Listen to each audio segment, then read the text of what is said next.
ಎಲ್ರಿಗೂ ನಮಸ್ಕಾರ. Welcome to Hassan buddies. ಪ್ರತಿ ವರ್ಷದ ಥರ ಈ ವರ್ಷನೂ ಕೂಡ ನಮ್ಮ ಹಾಸನದ ಹಾಸನಾಂಬೆಯ ಜಾತ್ರಾ ಮಹೋತ್ಸವ ತುಂಬ ಅದ್ದೂರಿಯಾಗಿಯೇ ನಡೀತಾ ಇದೆ. ನಮ್ಮ ಹಾಸನ್ ಸಿಟಿ ನೋಡೋದಕ್ಕೆ ಒಂಥರ ಖುಷಿಯಾಗುತ್ತೆ. ಅಲ್ಲಿ ಸಂಜೆ ಟೈಮ್ ಹಂಗೆ ಬೈಕ್ ರೈಡ್ ಹೋದ್ರೆ ಇನ್ನೂ ಚೆನ್ನಾಗಿರುತ್ತೆ. ನಾನು ಕಳೆದ 2 ವರ್ಷದಿಂದ ಹಾಸನಾಂಬೆ ದರ್ಶನ ತಗೊಂಡಿರಲಿಲ್ಲ.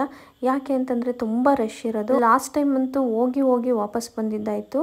ಅಷ್ಟು ಬೇಜಾರಾಗೋಯ್ತು. ನಮ್ಮ ಹಾಸನದವರಾಗಿ ನಾವೇ ದರ್ಶನ ತಗೊಳಕ್ಕಾಗ್ತಿಲ್ವಲ್ಲಪ್ಪ ಅಂತ ನಿಜವಾಗ್ಲೂ ಬೇಜಾರಾಗಿತ್ತು. ಈ ಸಲ ಓಪನ್ ಆಗಿ 4ನೇ ದಿನಕ್ಕೆ ನಾವು ಹೋಗಿದ್ದು, ಅಂದರೆ ಭಾನುವಾರ ಹೋಗಿದ್ವಿ. ನೈಟು ಕೂತು ಮಾತಾಡ್ತಾ ಇವಾಗಲೇ ಹೋಗ್ಬಿಡೋಣ, ನೈಟು ಸ್ವಲ್ಪ ರಶ್ ಕಮ್ಮಿ ಇರುತ್ತೆ ಅಂತ ನಾವು ಮನೆಯಿಂದ 10 ಗಂಟೆಗೆ ಹೊರಟ್ವಿ. ಇಷ್ಟು ವರ್ಷದಲ್ಲಿ ಧರ್ಮ ದರ್ಶನ ಲೈನಲ್ಲಿ ಹೋಗ್ತಾ ಇರೋದು ನಾವು ಕೂಡ ಇದೇ ಮೊದಲನೇ ಸಲ. ಫ್ರೀ ಇತ್ತು ಅಲ್ಲಿ ಹೋಗಿ ಎಲ್ಲ ನೋಡಿದಾಗ. ಸೊ ಹಾಗಾಗಿ ಧರ್ಮ ದರ್ಶನ ಲೈನಲ್ಲೇ ಹೋಗೋಣ ಅಂತ ಡಿಸೈಡ್ ಮಾಡ್ಕೊಂಡ್ವಿ. ಯಾವುದೇ ರೀತಿ ಟಿಕೆಟ ತಗೊಳ್ಳಿಲ್ಲ ನಾವು. ಈ ಮೂಲಕ ನಾನು ನಮ್ಮ ಹಾಸನದ ಜನತೆಯಲ್ಲಿ ಕೇಳೋದು ಒಂದೇನೆ, ಓಪನ್ ಆಗಿ ಸ್ಟಾರ್ಟಿಂಗ್ ಡೇಸಲ್ಲೇ ನೀವು ಹೋಗ್ಬಿಟ್ಟು ಎಲ್ಲ ದರ್ಶನ ತಗೊಳ್ಳಿ. ಸ್ವಲ್ಪ ಸಮಯ ಕಳೆದ್ರೆ, ಅಂದರೆ ಒಂದು ವಾರ 8 ದಿನ ಕಳೆದ್ರೆ ಹೊರ್ಗಡೆಯಿಂದ ಎಲ್ಲ ಜನ ಬರೋಕ್ಕೆ ಸ್ಟಾರ್ಟ್ ಆಗ್ತಾರೆ. ಆಗ ಆಬ್ವಿಯಸ್ಲಿ ರಶ್ ಆಗೇ ಆಗುತ್ತೆ. ಈ ಸಲ ಕೃಷ್ಣ ಬೈರೇಗೌಡರವರ ನೇತೃತ್ವದಲ್ಲಿ ತುಂಬ ಚೆನ್ನಾಗಿ ಸುಸರ್ಜಿತವಾದಂಥ ವ್ಯವಸ್ಥೆ ಮಾಡಿದ್ದಾರೆ.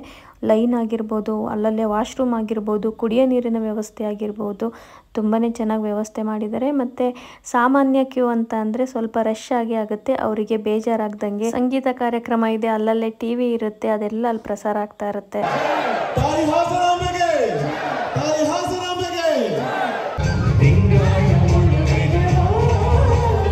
ಮನೋರಂಜನಾ ಕಾರ್ಯಕ್ರಮ ನಡೀತಾನೆ ಇತ್ತು. ಎಲ್ಲ ಭಕ್ತಾದಿಗಳು ಕೂಡ ಅದನ್ನು ತಮ್ಮ ಮೊಬೈಲಲ್ಲಿ ವಿಡಿಯೋ ಕ್ಯಾಪ್ಚರ್ ಮಾಡ್ಕೊಳ್ತಾ ಇದ್ರು. ಮತ್ತು ಕೆಲವರೆಲ್ಲ ಆ ಧ್ವನಿಗೆ ಧ್ವನಿಗೂಡಿಸಿ ಹಾಡ್ತಾ ಇದ್ರು. ಕೆಲವರೆಲ್ಲ ಕೇಳಿಸ್ಕೊಂಡು ಎಂಜಾಯ್ ಮಾಡ್ತಾಯಿದ್ರು. ಅವ್ರವ್ರ ಅಭಿರುಚಿ ಹೇಗಿದೆ ಆ ಥರ ಅವರು ಅವ್ರದ್ದೇ ಆದ ಲೋಕದಲ್ಲಿ ಮುಳುಗೋಗಿದ್ರು.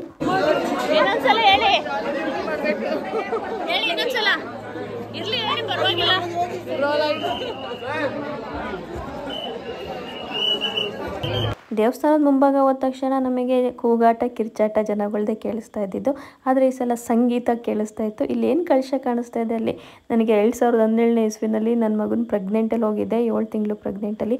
ತಳ್ಳಾಡೋರು, ನನಗೆ ಭಯ ಆಗ್ಬಿಟ್ಟು ವಾಪಸ್ ಬಂದಿದ್ದೆ. ದೇವಸ್ಥಾನದೊಳಗಡೆ ಹೋದ ತಕ್ಷಣ ಅಲ್ಲಿರೋ ಮ್ಯಾನೇಜ್ಮೆಂಟು ದಯವಿಟ್ಟು ವಿಡಿಯೋ ಫೋಟೋಸು ಬಿಡಿ, ಮೊದಲು ದೇವಿನ ಕಣ್ ತುಂಬಿಕೊಳ್ಳಿ ಅಂತ ಹೇಳೋರು. ನಾವು ಕೂಡ ಮಹೇಶ್ವರಿ, ಕೌಮಾರಿ, ವೈಷ್ಣವಿ ದೇವಿನ ಕಣ್ ತುಂಬಿಕೊಂಡು ಆಚೆ ಬಂದ್ವಿ.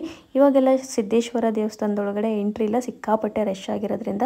ಬಟ್ ನಾವು ಹೋಗಿದ್ದಿನ ರಶ್ ಕಮ್ಮಿ ಇದ್ದಿದ್ದರಿಂದ ಎಲ್ಲ ಕಡೆ ನೀಟಾಗಿ ನಿಧಾನಕ್ಕೆ ಓಡಾಡಿಕೊಂಡು ಇಲ್ಲೆಲ್ಲ ಏನು ಹೂವಿಂದು ಡೆಕೋರೇಷನ್ ಎಲ್ಲ ಮಾಡಿದ್ರು ಅದರದ್ದೆಲ್ಲ ವಿಡಿಯೋ ತಗೊಂಡು ನಾನು ಆಚೆ ಬಂದೆ. ಆಚೆ ಬಂದ ತಕ್ಷಣ ನಾನೊಂದು ಗಮನ ಹರಿಸಿದ್ದು ಅಂತಂದರೆ, ಸಲ ಆಚೆ ಬಂದ ತಕ್ಷಣ ಪ್ರಸಾದ ಕೊಡೋರು ಅಲ್ಲೇ ಗುಂಪಾಗಿ ಜನ ಓಡಾಡೋಕ್ಕೂ ಹಿಂಸೆ ಆಗ್ತಾ ಇತ್ತು. ಬಟ್ ಈ ಸಲ ಮ್ಯಾನೇಜ್ಮೆಂಟು ಪ್ರಸಾದ ಕೌಂಟ್ರನ್ನ ಸಪ್ರೇಟ್ ಮಾಡಿರೋದ್ರಿಂದ ಅಲ್ಲಿ ಸ್ವಲ್ಪನೂ ಕೂಡ ಕ್ರೌಡ್ ಇಲ್ಲ. ನಾವು ಪ್ರಸಾದ ಇಸ್ಕೊಂಡು ಹೊಟ್ವಿ. ಜನಕ್ಕೆ ವಿಡಿಯೋ ಮಾಡ್ತಾ ಇದ್ದೀನಿ. ನಿನ್ನ ಮೊಮ್ಮಮ್ಮನ ಕೈ ಯಾಕೆ ಹಿಡ್ಕೊಂಡಿದ್ಯಾ ಅಂತ ಗೊತ್ತಾಯ್ತು.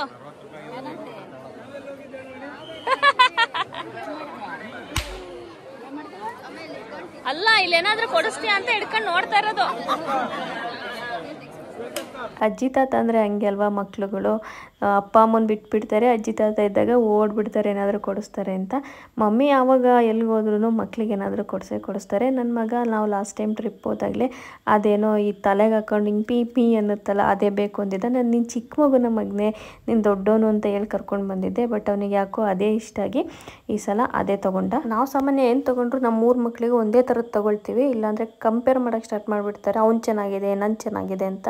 ನನಗೊಂದು ತುಂಬ ಖುಷಿ ಆಗ್ತಾ ಇರೋದು ಅಂದರೆ, ಇದೇ ಫಸ್ಟ್ ಟೈಮ್ ನಾವು ಹಾಸನಾಂಬ ಜಾತ್ರೆಯಲ್ಲಿ ಇಷ್ಟು ಫ್ರೀಯಾಗಿ ನಿಂತ್ಕೊಂಡು ಮಕ್ಕಳಿಗೆ ಏನೇನು ಬೇಕು ಕೊಡಿಸ್ತಾ ಇದ್ವಿ, ಏನೇನು ಅಂತ ನಿಧಾನಕ್ಕೆ ನೋಡ್ತಾ ಇದ್ವಿ. ಅದಕ್ಕೆ ನಮಗೆ ಸಿಕ್ಕಾಪಟ್ಟೆ ಖುಷಿ ಆಗ್ತಾ ಇದೆ. ಆದರೆ ದಿನ ಕಳೆದಂತೆ ಭಕ್ತಾದಿಗಳ ಸಂಖ್ಯೆ ಜಾಸ್ತಿ ಆಗ್ತಾ ಇದೆ. ಅಂದರೆ ಹೊರ್ಗಡೆಯವರು ತುಂಬ ಜನ ಬರ್ತಾರೆ ಒಂದು ವಾರ ಆದಮೇಲೆ. ಅದರಲ್ಲೂ ಈ ಟೈಮಲ್ಲೇ ಮಳೆ ಸ್ಟಾರ್ಟ್ ಆಗಿದೆ. ನಾನು ಮೊನ್ನೆ ಆ ರೋಡಲ್ಲಿ ಹೋಗುವಾಗ ನೋಡಿದೆ, ತುಂಬ ಕ್ಯೂ ಇತ್ತು. ಮಕ್ಕಳು ಮರಿನೆಲ್ಲ ಎತ್ಕೊಂಡು ನಿಂತಿದ್ರು. ಅದೇ ನನಗೊಂಥರ ಬೇಜಾರಾಗ್ತಾ ಇದ್ದಿದ್ದು.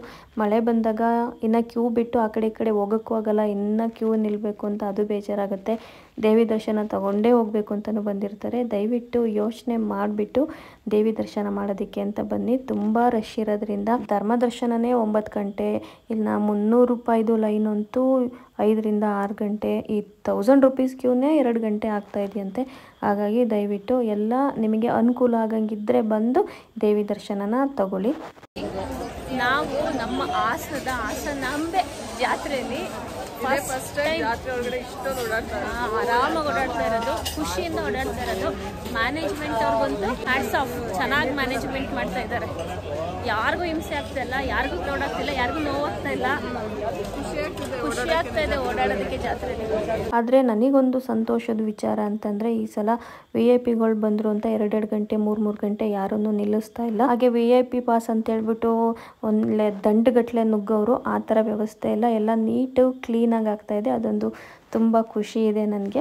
ನಾವು ಹಾಗೆ ಬರ್ತಾ ಹಾಸನ ಸಿಟಿಲೆಲ್ಲ ಮತ್ತೆ ಇನ್ನೊಂದು ರೌಂಡು ಲೈಟಿಂಗ್ಸ್ ಎಲ್ಲ ನೋಡಿಕೊಂಡು ಇವಾಗ ಮನೆಗೆ ಬಂದ್ವಿ. ಈ ಸಲ ಅಂತೂ ತುಂಬ ಸಮಾಧಾನವಾಗಿ ತುಂಬ ಖುಷಿಯಿಂದ ನಾವು ದೇವಿ ದರ್ಶನ ಮಾಡ್ಕೊಂಡು ಬಂದ್ವಿ. ಸುಸ್ತಾಯ್ತಾ?